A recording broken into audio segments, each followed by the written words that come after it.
امام زین العابدین رحمۃ اللہ علیہ کے حالات زندگی میں ہے کہ فوت ہوئے تو غسل دینے والوں نے دیکھا کہ ان کے دائیں کندھے پر کالا نشان بنا ہوا ہے۔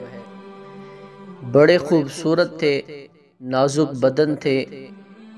اس کو بڑی حیرانی ہوئی یہ نشان کیسا؟ اس نے لوگوں سے پوچھا، گھر والوں نے کہا ہمیں بھی معلوم نہیں، ہم سے بھی چھپایا، کسی کو نہ پتہ چلا۔ لیکن جب ان کو دفنایا گیا تو ہفتہ عشرہ گزرنے کے بعد جو اس وقت نادار تھے، معذور تھے، بیوائیں تھیں، ان کے گھروں سے آواز آئی، ہے وہ کہاں گیا جو رات کے اندھیرے میں ہمارے گھروں میں پانی پہنچایا کرتا تھا؟